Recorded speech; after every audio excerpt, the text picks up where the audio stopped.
Everybody in this room is so ethically advanced that you fell into a deep silence the moment we got up here. Very gracious of you. I'm Evan Osnos. I'm a non-resident fellow here at the John L. Thornton China Center at Brookings, and it is a real pleasure to welcome you to this session on the moral predicament in present-day China. This is an event I've been looking forward to for a long time. I'm very grateful to Chung Lee for having me here and for convening this terrific group and for bringing in Professor He for us to hear his comments, which I certainly found stimulating this morning, and I'm sure a lot of you did as well. I want to add one brief point, which is that I can confirm Professor He's observation that in American politics today, there is very little discussion of Rousseau and Locke. I've been out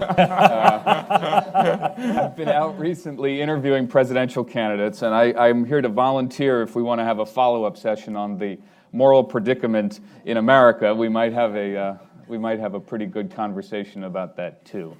Before I introduce our panel today, I want to make a very brief personal observation about our subject of moral decay and ethical awakening. For a number of years in Beijing, I lived next door to the Confucius Temple, and when we moved into the house in 2009, my wife and I, it was a very quiet next-door neighbor. The only people who went in and out were a few administrators and the occasional visitor, and that changed very rapidly. In 2010, the Confucian Temple woke up in Beijing, and all of a sudden, for the first time, they celebrated the birthday of Confucius for the first time since the founding of the People's Republic in 1949. They created a stage show based on the Chinese classics, which played every hour, on the hour, 7 days a week. And they also had, all of a sudden, an enormous number of visitors coming in from around China. And I will add, the stage show was so loud and so regular that one of my neighbors said to me, you should go tell them to turn down the volume.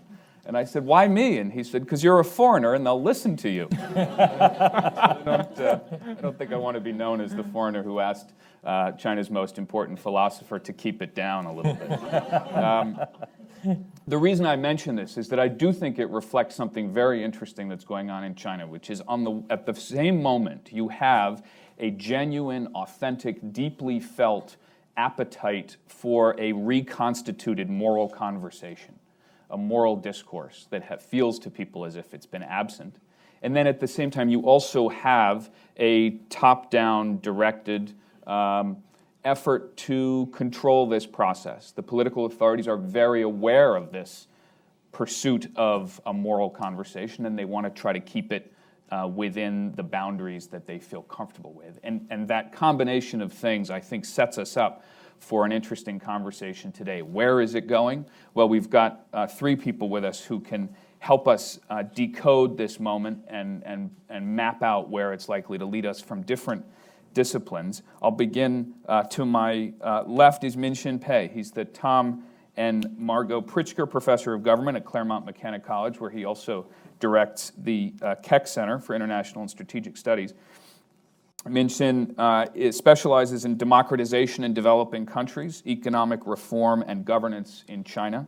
And his next book, which comes out next year, and I'm very much looking forward to it, from Harvard University Press, is China's Crony Capitalism, Dynamics of Regime Decay.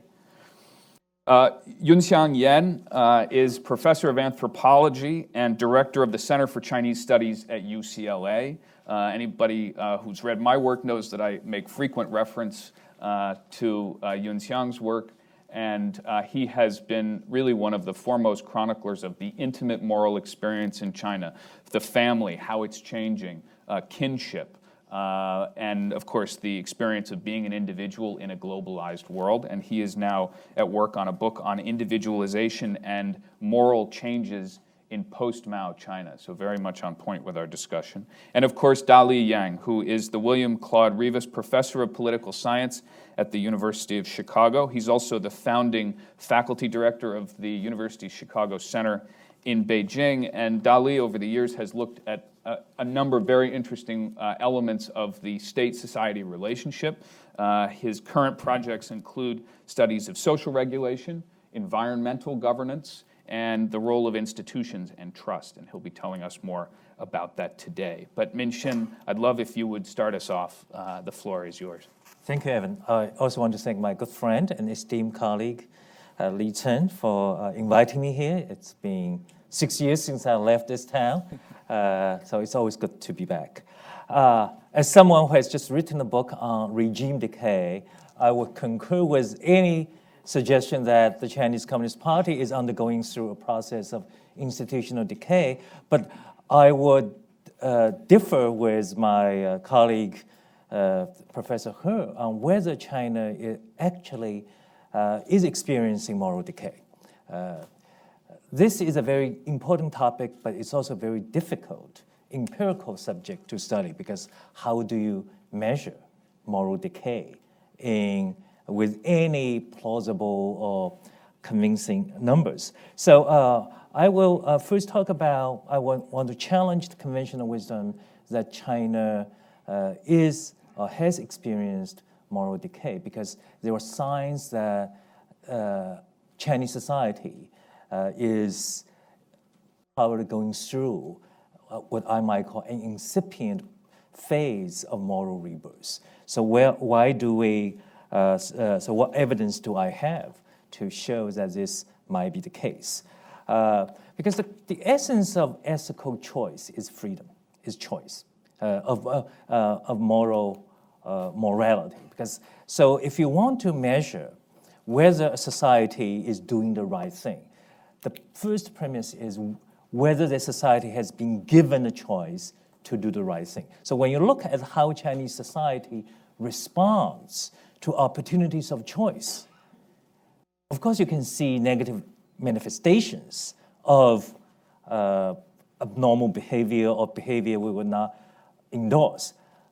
However, at the same time, you also see very impressive, welcome signs of ethical behavior. And let me just give you a few examples. One example I would cite is the rapid growth of religious groups, Christian groups in particular.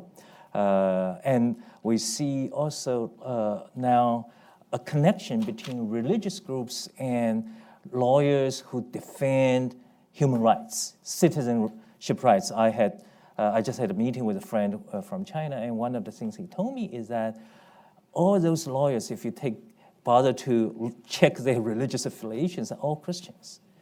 And this is a very interesting phenomenon, and to me, it shows that individuals, once they have a choice, they can make. We should trust that they are going to make the right choice. And the growth of religious groups and emergence of rights defenders and their affiliation with those groups is one piece of evidence. And this piece of evidence is, as I would say, even more remarkable because we have to consider the enormous repressive pressure these groups have to operate under in China.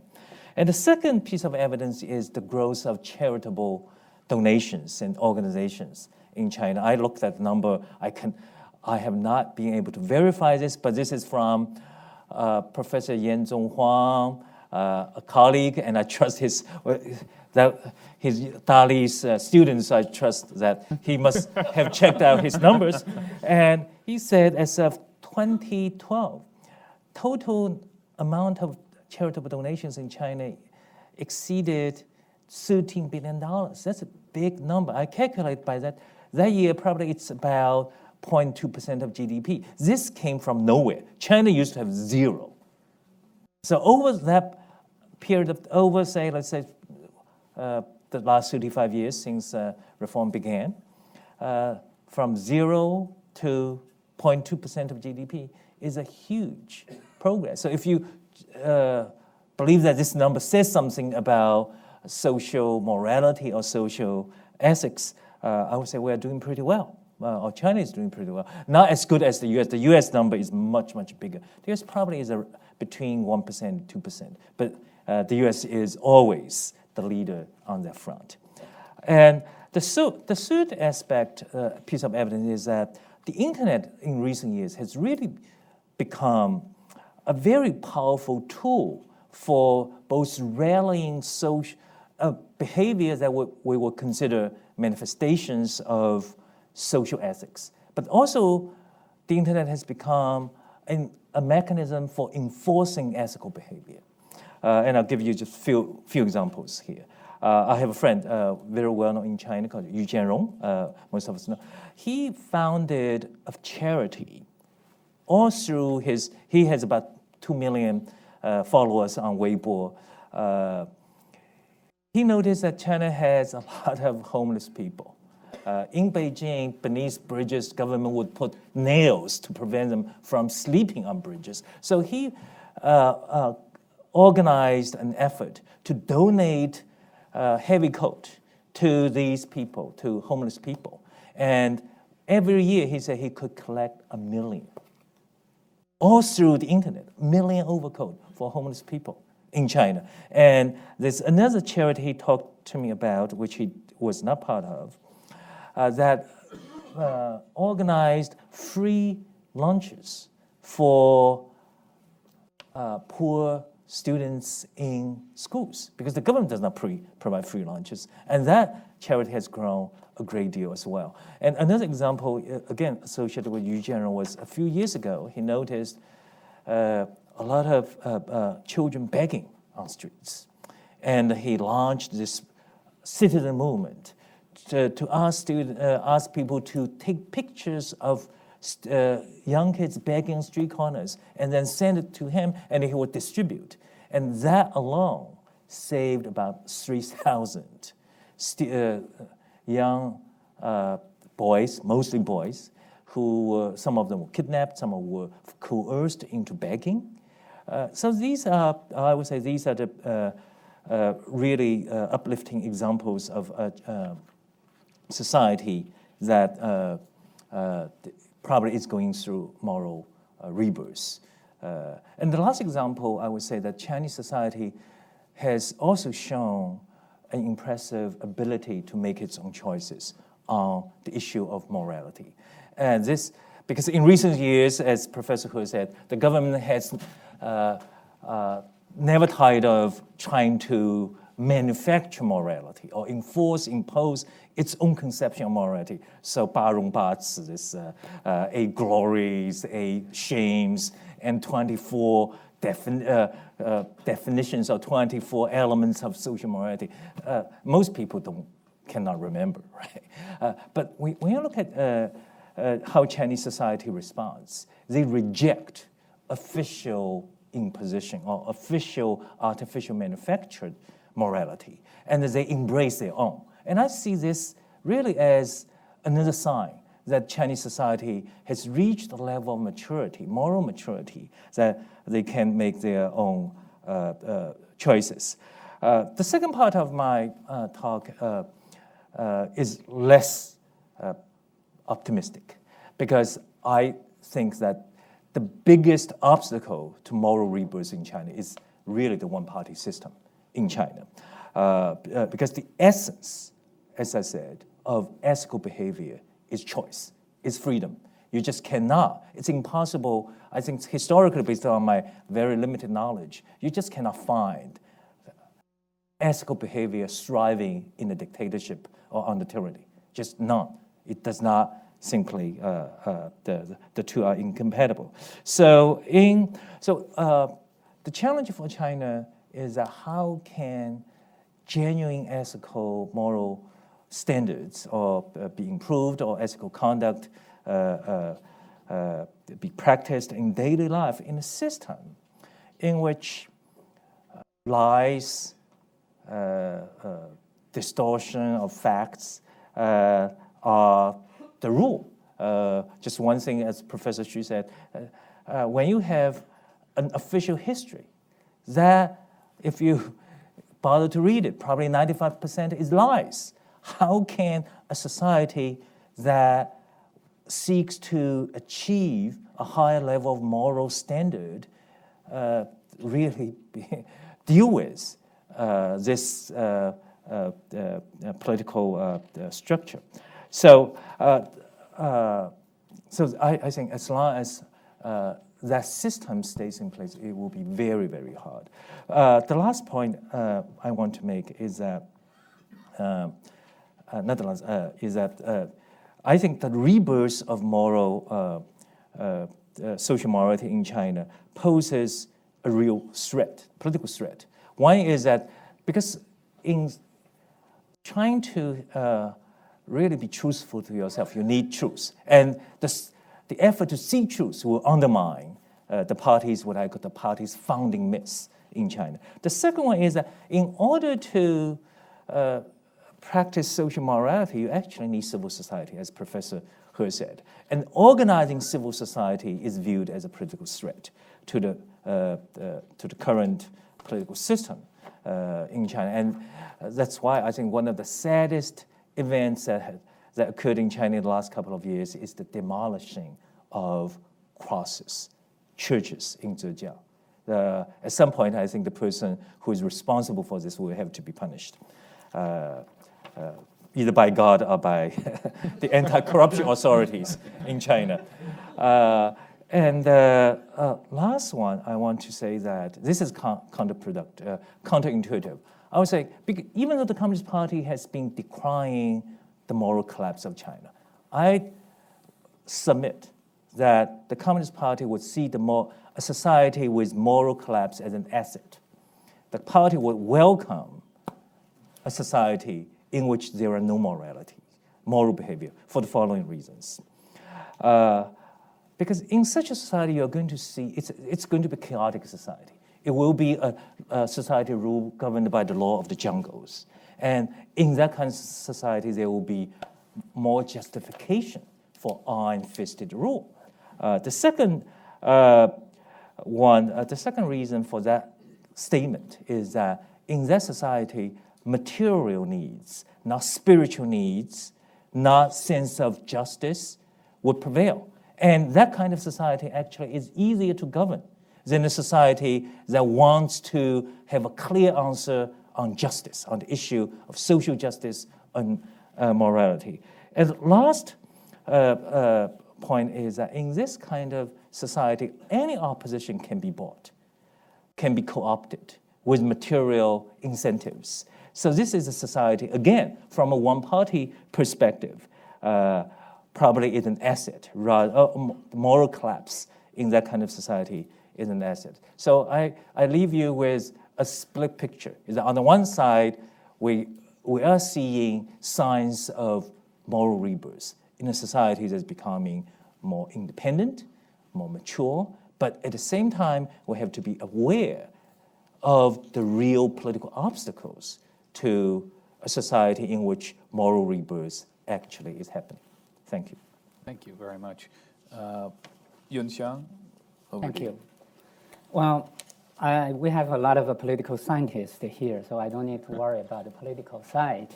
What I'm going to do is to introduce some of my observations from a more sociological, anthropological perspective. But I will be at my best if I can tell stories. And give me enough time, I'll tell you numerous stories. The stories themselves will demonstrate the points, but I cannot do that today.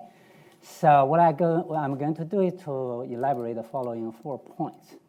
One is that at the larger societal context, what we have witnessed in China in the past 30 plus years is a social transformation, which I called individualization of the Chinese society without individualism. Okay, which can be broken down into the following parts. One is at the subjective domain, you have seen the increasing rise of self-awareness, which include both individuals' desires and individual rights. This is in the subjective domain. In the objective domain, you have seen on one hand the government-sponsored institutional reforms that push more burdens on the shoulders of the individual, which is the essence of the China's success of market-oriented reforms. On the other hand, due to the subjective domains change, there is increasing competition in the society, which fundamentally changed interpersonal relations in Chinese society. Third, there is also this continuing misunderstanding of what individualism is, which started from the turn of the 20th century. During that time, the Chinese elite thought individualism was the weapon to strengthen China because it promoted selfishness and antisocial behavior, independence, so on and so forth, which is only one side of individualism. The other side has never been properly introduced into China. Even up to the day, most Chinese understanding of individualism remains in the early the turn of the 20th century, that model. Lastly, along with this transformation of Chinese society at the level of social behavior, we see diversity. A constant increasing of diversity in both social behavior and other aspects of the society, which was also further driven by the increasing opportunities of mobility, both physical and social. That's the first point. The second point is, against this background of a social transformation, what we have witnessed in the last 3 decades is a moral and ethical transformation.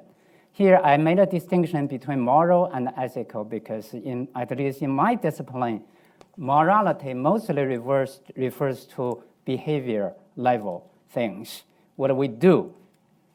But ethics is more like moral reasoning. It's we think, we elaborate what we ought to do. First, there has been an ethical shift from a collective ethics, which emphasizing on obligations and self-sacrifice, and also oriented toward delayed gratification. For instance, we work very hard for the glory of ancestors. To a more individualistic ethics, which emphasizing on individuals' rights, desires, and self-development with the orientation toward instant gratification. We want the things we want here and now.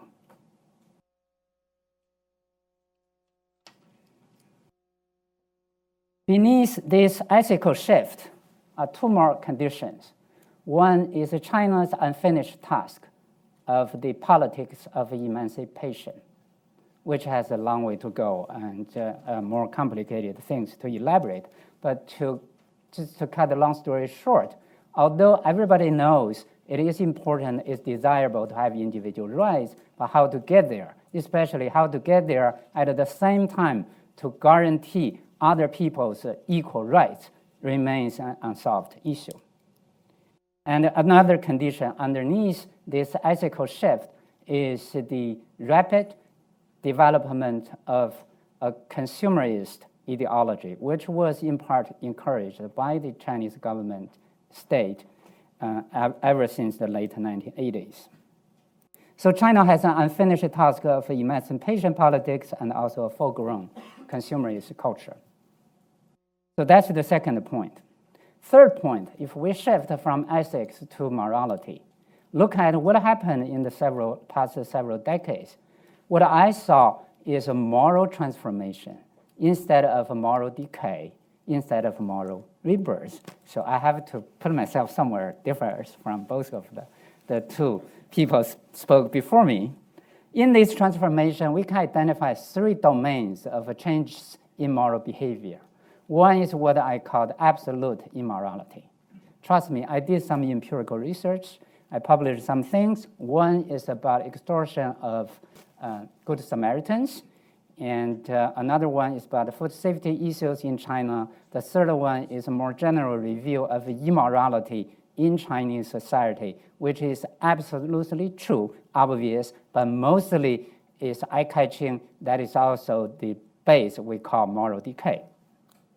The second one is new morality. New morality, my best friend Minxin just elaborated some, so I don't need to repeat. And also Professor He started actually with a new morality anecdote, that is how the young people in the public transportation system giving up their seats to the elderly, which is also true. But what I wanted to emphasize is one more point, that is both immorality and new morality occurred in the very new social domain, that is the domain where strangers encounter with strangers. You could do very bad things to strangers. You could do very good things to strangers. So this is absolutely new. How to deal with strangers, in my view, is remaining the biggest challenge of China's moral transformation, because China used to be a society of acquaintances. The third domain is what I call the contested morality, contested moral behavior, which can be further break down into two parts. One is it is contested simply because the different perspectives across the lines of age, gender, class, economic status, or belief, like a religious perspective. Examples you can think of it. One very concrete example is a few years ago, there was this general call of a moral crisis in the Chinese countryside because so many Chinese women in the rural area divorced their husband. And they divorced their husband because they went to the city to work, they saw new horizons of life, and then they simply run away. Is that a moral decay? If it is, from whose perspective? Do these women have the freedom to make their choice, to remake their own life? Okay, so another part of this contested morality has a lot to do with a temporal perspective. Life course changes. Here is the issue about post-18ers, post-19ers, the behavior.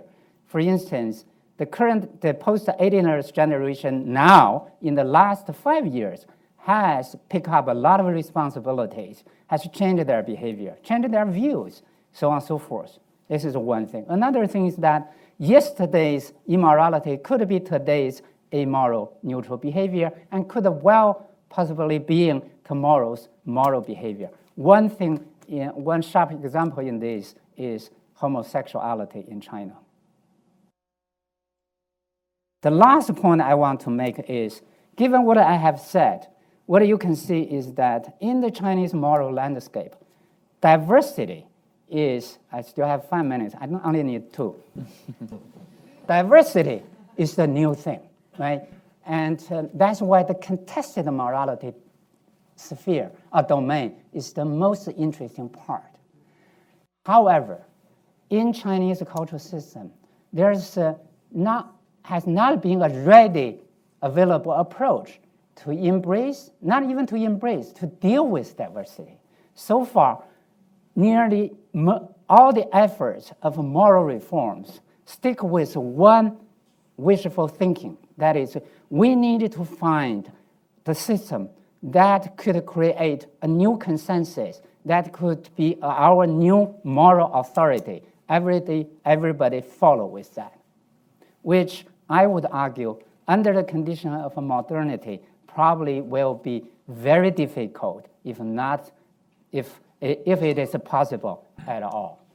So by pushing for this new version of moral authority, virtually everyone wants to impose his or her view, and using that perspective as the new consensus. And then you create a war, a cultural war, and about what should be the moral ethical things. And so that I would say two issues facing China. One is how to deal with strangers at the behavioral level. Two is at the ethical level, how to deal with diversity remains to be a biggest challenge in China. Thank you very much. Thank you very much. That was terrific. Dali, over to you. It's really great to join this group, and thank you, Evan, and of course, thank you, Cheng, for organizing such a great event. And it's truly a lot of pleasure to engage with Professor He's works. He's published prolifically and also on very important matters.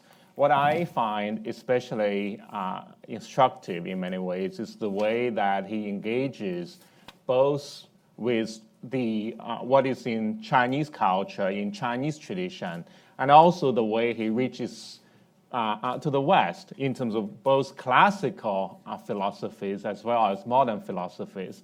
So it's in this process that he's seeking not only a critique of what is happening in contemporary China, and of course in reflection with China's traditions and histories, but also how he's proposing his trying to find a way for China to get out of its moral predicament, but at the same time with a system that actually transcends Chinese tradition, Chinese history, and also connects China with the modern world. And I think it's a remarkable undertaking. His book in particular, and of course many of you have his English book in terms of the New Ethics, but in fact he has especially a book entitled 新纲常 in Chinese, which is very wide-ranging, but also is very, it's truly remarkable in its almost like actually in a classical sense of more modern Western political theories as well.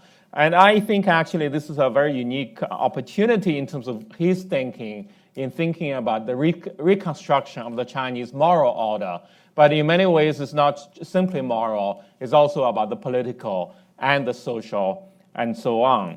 And in this case, I think actually what's interesting, for example, is how he rephrases traditional Chinese ethical order in terms of, for example, he emphasizes the 新正名 in talking about 官官民民人人物物 in thinking about how you can sort of think and reorder the moral and political universe in China in ways. And I find it a remarkable read in this case. And when towards the end of that book, he goes back to the issue, what can we do? Of course, Ambassador Roy asked him, for example, how do you limit power? The ethicist in this case is not obligated to provide all the tools in a way in making the transition, although he is also very modest in thinking, well, what I'm offering is more the minimal standards.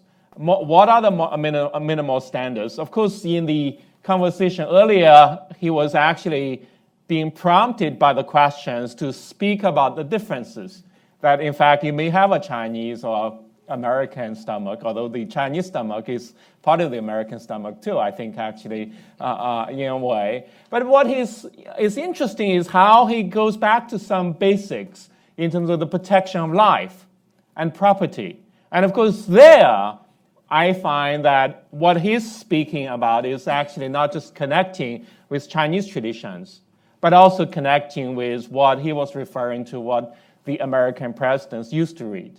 But of course, today we do actually have a constitutional scholar in the White House who happens to be also from the University of Chicago. So I think we are elevated quite well. But in fact, we can also afford to have presidents not to read and recite from Locke anymore, because our predecessors did read Locke and incorporate Locke into our constitution and so on. And what I think actually Professor He is trying to do is also to do the same for the new Chinese moral, social, and political order in a way that, in fact, also my colleagues here have referred to. And here I think I also hear a passionate plea. In the book, later on, he emphasizes the urgency. What do you need to do? And here, actually, I think Professor He was very modest this morning in not trying to get to that in a way. But when I read, I really saw his frustration with how there are a lot of falsehoods being told. When Professor Pei also mentions how you cannot trust the official histories, that a lot of the moral predicament in China today. The problems are not caused by society. As I fully agree with Professor Pei, in fact. In fact, it's the politics that drives a lot of the problems in China today. And in this context, I want to speak to especially the issue of trust, because I happen to have done some empirical research on this matter, in fact. And we do know that social capital is extremely important for economic development, for really building our order. In fact, it's remarkable also we actually try to engage to find out about Chinese social trust in this, because very often you read about results from social and political surveys. Chinese trust in political institutions are extraordinarily high. But immediately people ask, can you trust the trust numbers? Especially when you ask people, do you trust the central leaders, the central institutions? More than 90% of the Chinese say yes. And then immediately people say, can I really trust you to say that you trust the central, right? Because people are asking and answering the questions in a more truncated in a system whereby maybe people, the respondents, are not at will in answering those kind of questions. So then we try to figure out how to deal with this issue, because we can ask people to answer questions about not only trust about the central institutions, where they say 90% of them say they trust. We also ask them to answer questions about trust in local authorities. Here the numbers immediately come down, in fact, to around 60%. 60%, but also with significant variations, in fact. Then suddenly it becomes much more interesting. And also, you find that, in fact, sort of in many ways, there are significant variations across the country. For example, we find that a lot of the issues today related to political trust is related to issues of land takings, food safety, for example. We find, for example, in all those matters, if people had experienced adverse actions by the authorities in particular, they are likely to be less trusting of the local authorities. If they had had their land taken by the authorities, and of course usually they are on the end, they are the victims of efforts by the authorities to pay them less, then their land is worse in the market. Therefore, they are likely to be less trusting of the local authorities and so on. And then we try to figure out, social scientists have a way, have actually there's a massive industry studying the issue of social trust. But we also have a lot of questions about trust. It is a puzzle. And also, what is the relationship between social and political trust? High social trust helps with political trust, and perhaps vice versa. But what is the direction? How do you truly find out? In fact, my co-authors and I have tried to deal with this issue in the Chinese context. But here is really interesting, because here again also Professor Yan was emphasizing how a lot of the trust in the Chinese system is based on intra-group trust. This morning I read a little piece from a professor at Beijing University, in fact, who emphasizes all trust in China is about family lineage. In fact, Professor He himself goes in, to some extent in that direction, in thinking about this. But there is a standard question derived from the General Social Survey, which continues to be conducted by the University of Chicago affiliated group, essentially ask you about the trust of strangers. Do you think that people can generally be trusted? Or do you think that you should be careful with most of the times? And this is the question that asked around the world, including in China. And in the survey that we analyze, we also ask the same question. And then there is the question people think, oh, can we truly trust that the Chinese answer the same question as well, right? So then the social scientists in recent years have started to introduce this concept called the radius of trust. Do you think you are really trusting your fellow friends, or instead you are trusting more generally? I think actually, just based on a common sense, I think people trust quite a bit. This is again where I agree with Professor Pei. how else can people buy all the fake foods and fake goods and all that if we don't trust, actually? So sort of you think about it, it's, on the one hand, it's a bad sign that there are a lot of things, bad things happen. But it's also the fact that many Chinese invest massive amounts of money in all sorts of schemes because they trust. Isn't that right? So when we actually make the adjustments and all that, we control for all the variables, we actually find that the Chinese are very high on social trust, which is, again, why China can develop so rapidly, because people are willing to make the investments, in fact. So even after making all the adjustments, we find that today, actually, China compares well with France, Spain, South Korea, so both developed European countries, and of course Confucian, a country with very strong Confucian tradition. China ranks among those countries. So China doesn't do very badly at all in that case in terms of social trust. We also do find, and we have a way which in statistical terms is called instrumental variables. We try to test how can you delineate the linkage between political and social trust. We do find also political trust in China significantly affects social trust.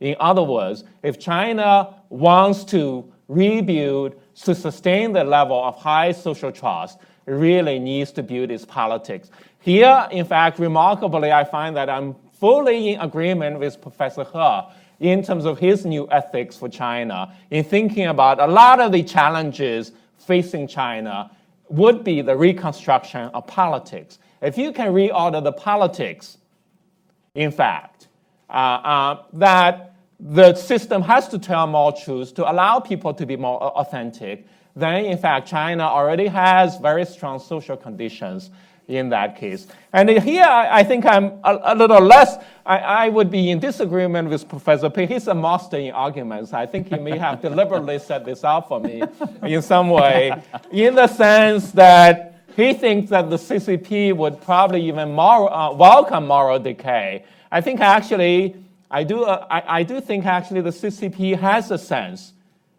that it wants to have a stronger society in terms of trust and so on, as long as they trust the CCP. But in order to do so, the CCP had to make the people trust it, right? So in that sense, actually, what Professor He has done is a remarkable effort to help think through those issues, but also build it on universal foundations. And let me end in this case on what he's building actually is on this phrase called common humanity. And I think, again, this is a remarkable effort by him to transcend Chinese and Western in a way in thinking that in rebuilding ethics and politics in China, you have to build on this common humanity. For the very simple reason, it used to be China can do it all by itself because it's in its own universe. It couldn't learn from the West. But now that we have all this knowledge, we have all the experiences, we have all those interactions. For example, 275,000 Chinese students are studying in the US alone. Then what's the justification for not borrowing? Of course, the CCP itself borrowed, took Marxism. But today, we can't just do that anymore. We have to do more. And that foundation has to rest on the common humanity. So let me end there. Thank you. That was terrific. Well, thank you all to the three of you. I hear, and also, of course, in Professor He's comments, there is the one point of consensus is that this is a moment of moral turbulence, whether or not we are on the process of rebuilding or still in the process of decay, or whether these go on at the same time. One thing that I think is interesting hearing all of your comments today is that there are the factors that you identify as both contributing and demonstrating this phenomenon are different. So for instance, in Minxin's case, you draw out the technological element, which is Yu Jianrong can go on the internet and can forge, in a sense, a moral conversation with people he doesn't meet face to face, with a couple of million of his followers, and he can, in a sense, recruit them or coordinate with them to participate in moral activity. I thought it was also interesting that Yunxiang, you identified the sort of logistical, geographical fact of modern life, which is that you encounter people outside of your immediate kinship and family circles, and this interaction with strangers forces people into a new moral moment as they go into the city and they encounter people that they haven't met before. And then, of course, in Dali's case, I thought you identified the point that I want to now develop further, which is the role of institutions. And principally, of course, that would be the role of the government.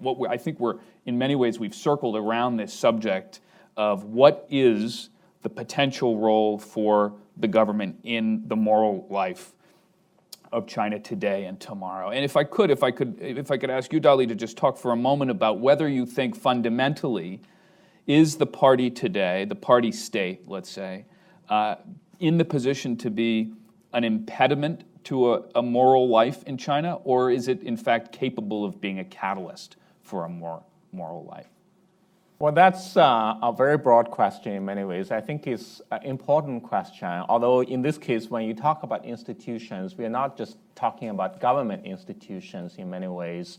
Of course, this morning earlier, we were talking about the shared observation that, for example, the government is beginning to be engaged in developing a social credit rating system. I want actually to begin with my observation about Chinese restaurants, because a lot of the issues we face and a lot of things that people worry about is food safety. Yunxiang has written on this. I personally have also written it, and Chen had spoken specifically on this issue. But you go to China today, increasingly, one of the reasons many Chinese likes to visit McDonald's and KFC in the past is they go for the experience in many ways, because that's a sure way to find a clean restaurant in the past. But of course, after the last couple of years, they also realized even those restaurants can be subject to problems and so on.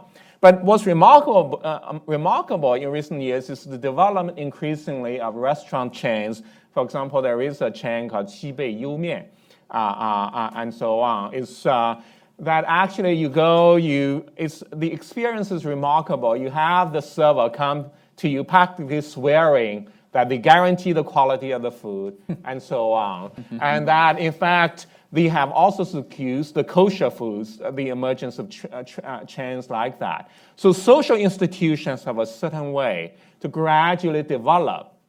And of course, we go back and remember President Reagan used to say on nuclear inspections is trust but verify.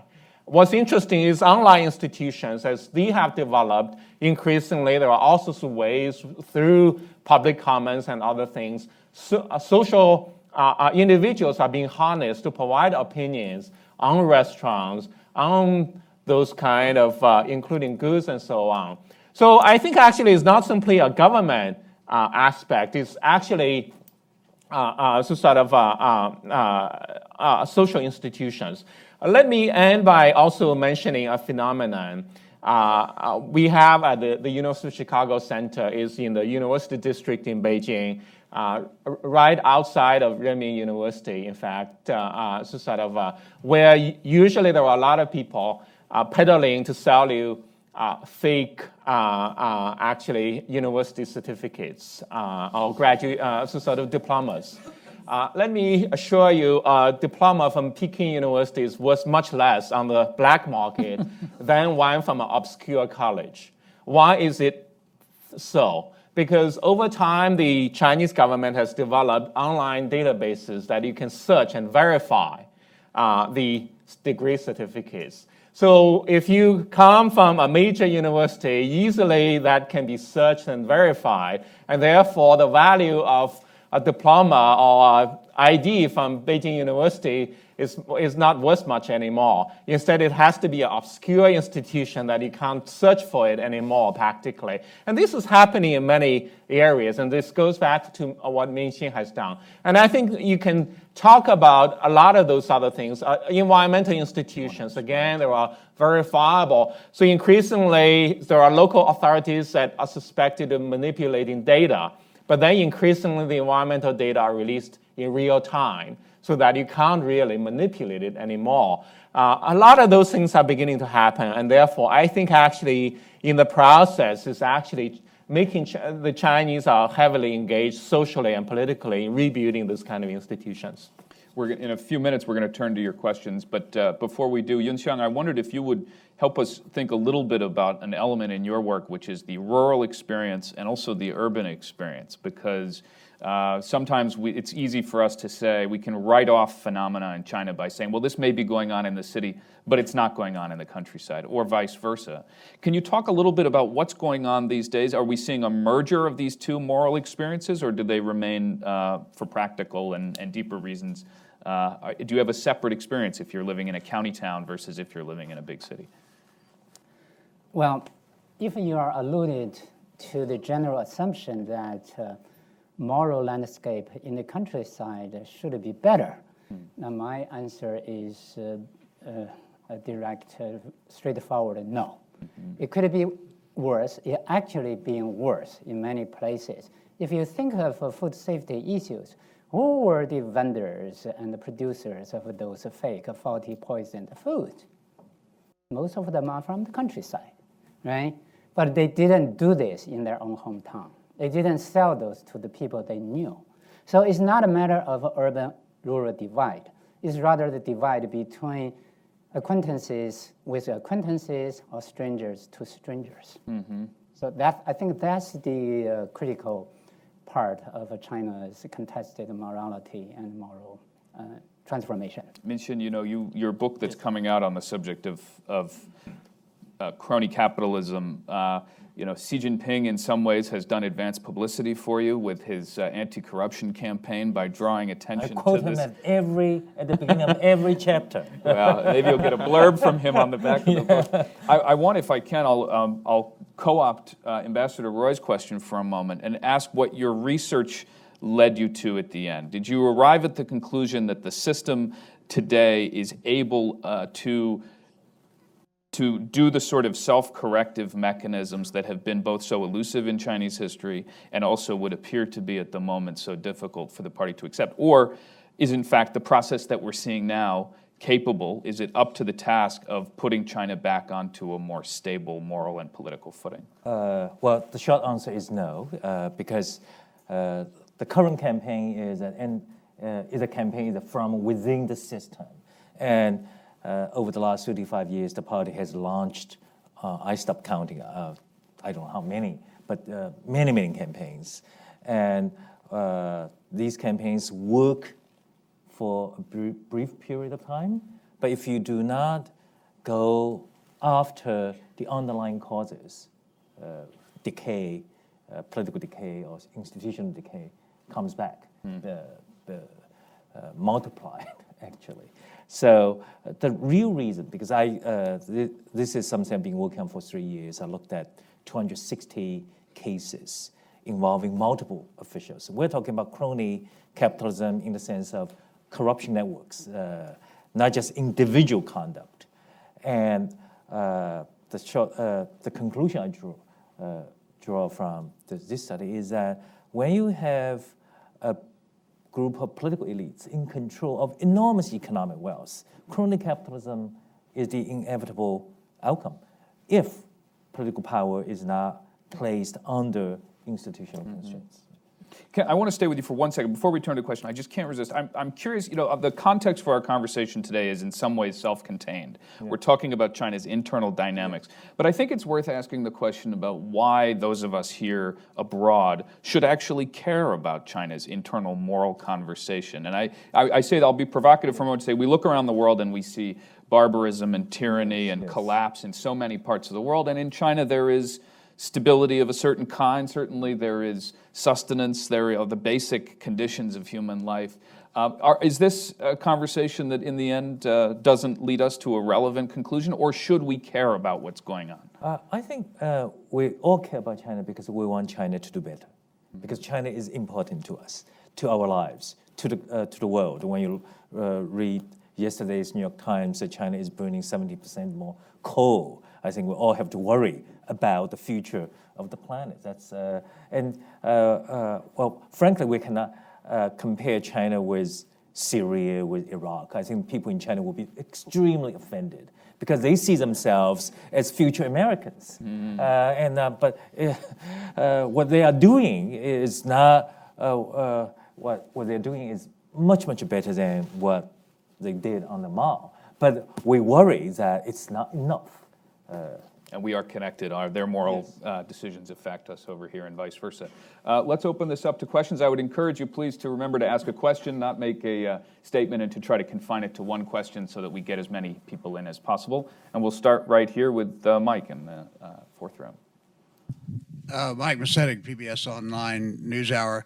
There seems to be a contradiction that come out of both panels, or they're contradictory campaigns. One is the anti-corruption campaign, although you have to determine is that against corruption or just to get rid of inconvenient people. And secondly, the campaign going on against NGOs. Can those two campaigns go on in tandem, or is one or the other going to just collapse? Anybody want to take that? Minxin? Yeah. Well, I think this illustrates, your question really illustrates the point most of us were trying to make. That is, one of the causes of what we consider the moral challenges China faces is really government decision, the use of power. How can a government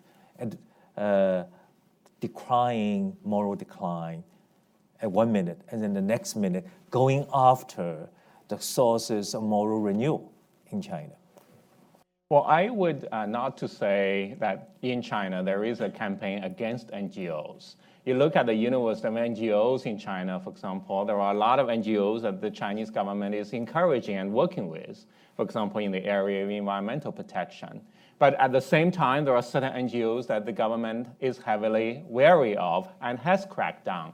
So in that sense, and also for the same reason, in a way, I think in the case of corruption, however, it's gone further than simply tackling one's political opponents. There is an institutional sort of drive towards it as well. Overall, I would put all of this under the term regulation. But regulated, however, within a one-party system and with the fundamental interests of the one-party system in mind. And therefore, what we see is in certain aspects of this effort, we like. In certain aspects of the effort, we also see things that we really don't like. Yeah, back there's a question. Thank you very much for coming and speaking with us. This is very important, and thanks, Brookings. My name is Andy Steele. I work at RAIN, a corporate risk company. And my question is, when you're talking about social trust, Dr. Cheng Li offered earlier the quotation translated of the economic policy has forced China to lose some of its morality. And I'm wondering about economics affecting social trust. And I can think of coastal regions being richer than inland.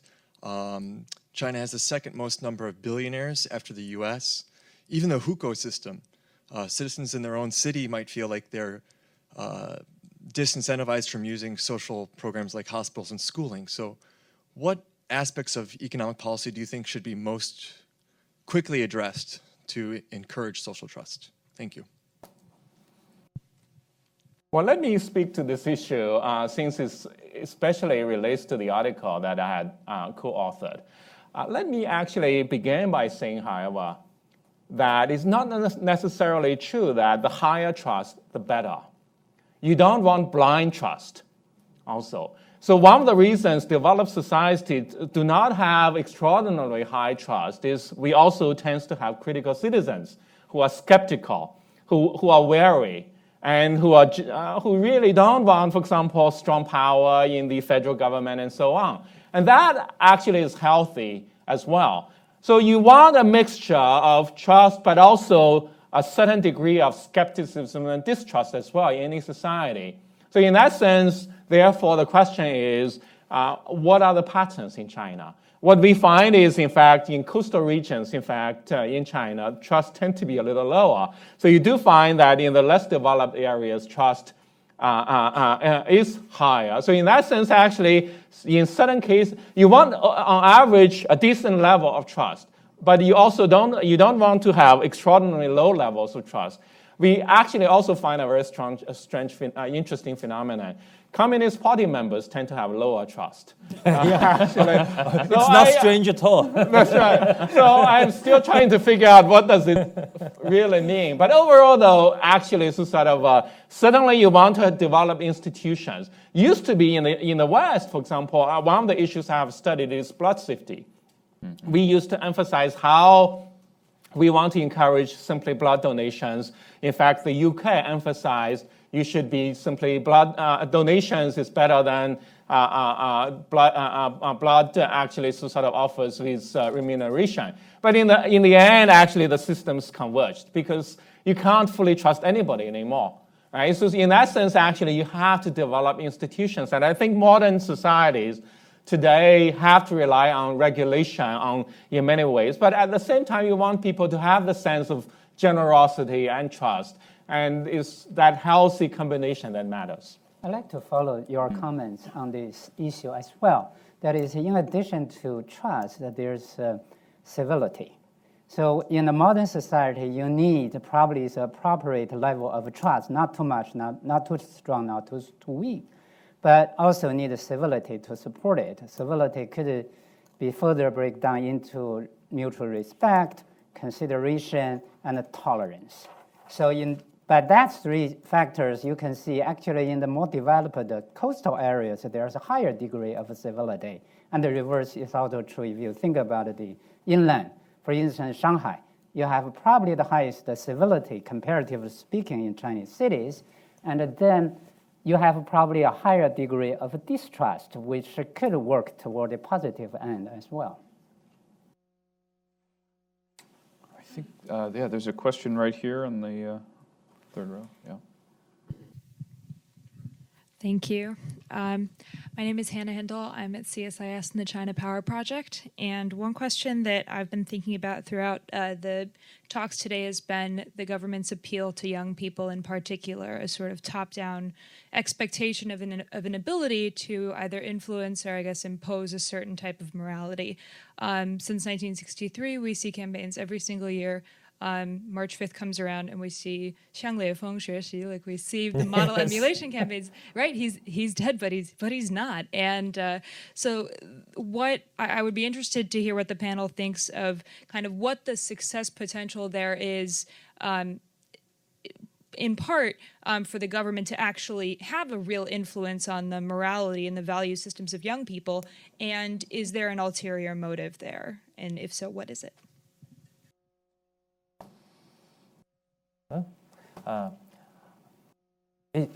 The repeated use of Lei Feng really shows how unimaginative the propaganda department has become. Young people, if you deal with them, you know, they actually are very independent thinking. The last thing you want to do to a group of young people in China today is to tell them what to do. They would precisely do the opposite. That's why one of the points I make is that whenever you give Chinese society an opportunity to make the choice, they make the right choice, but you do not impose a set of choices. That's why the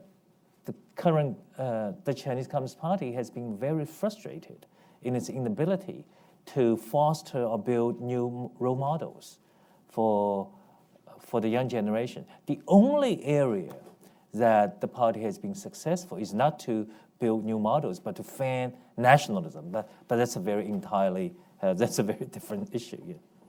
If you look at the young people's behavior, you can see actually in public domain, when dealing with strangers, younger generations tend to show a higher level of number one, civility, number two, mutual understanding of the other party. But if you look at the older generation, they tend to do better toward the people they know in their own circles. So it's just dealing two different populations. But even within the young Chinese people, you have the further difference between the post-18ers and the post-19ers, because the post-19ers really was born into affluent society, increasingly so. They have different concerns, and so there's a further difference. But if lumping them all together, this is what I early on alluded that it is almost like a dead end if you deal with the increasingly diversified moral landscape from a unified version or perspective, I refer to this government-sponsored top-down moral reform efforts. In that sense, I think what Professor He suggested could be a very healthy and functional approach. Well, I think it's interesting when Professor Yan mentions how young people may behave today.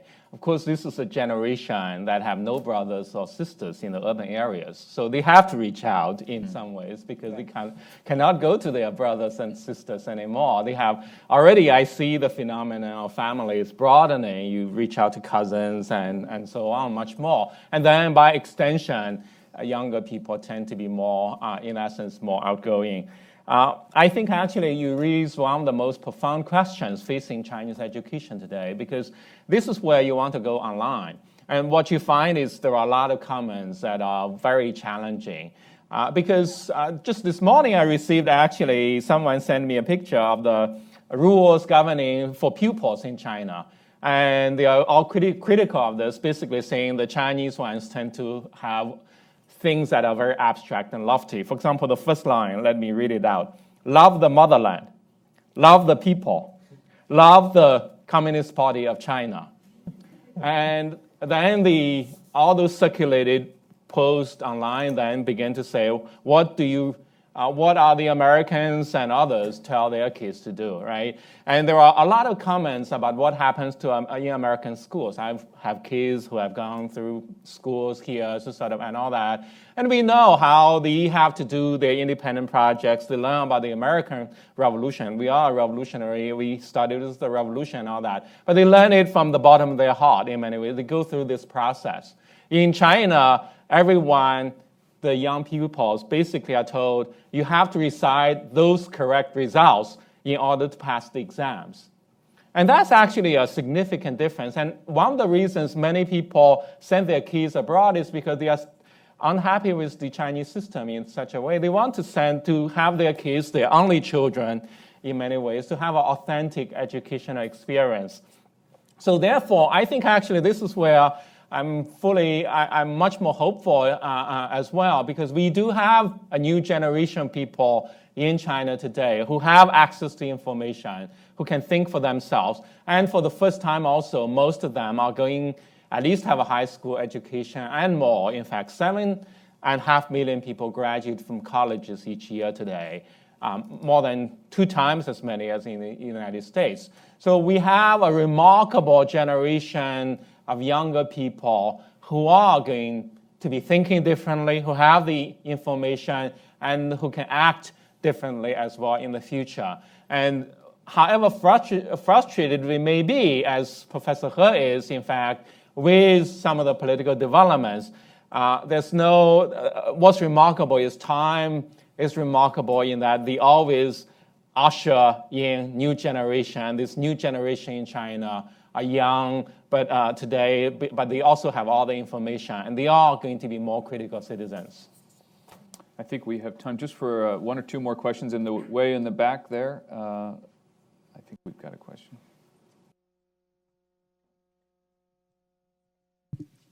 Yeah, thank you.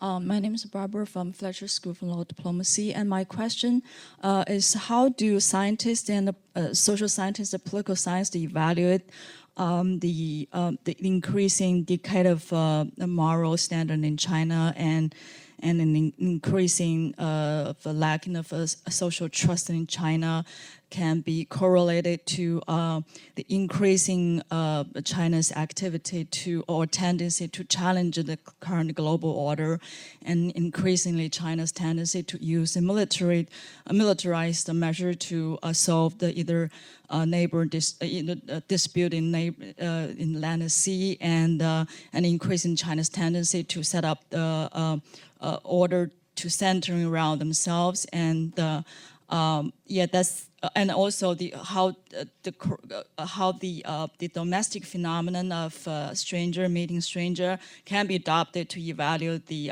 international scenario phenomena that the China actually is increasingly active in the global stage, whilst lacking of a trust on the current global. And we're going to, well, we've got the microphone back there. We'll add this question right to your right there, and then we'll answer them both together. Yes, 21st Century Business Herald. Two leaders from mainland and Taiwan will meet tomorrow for a historical meeting.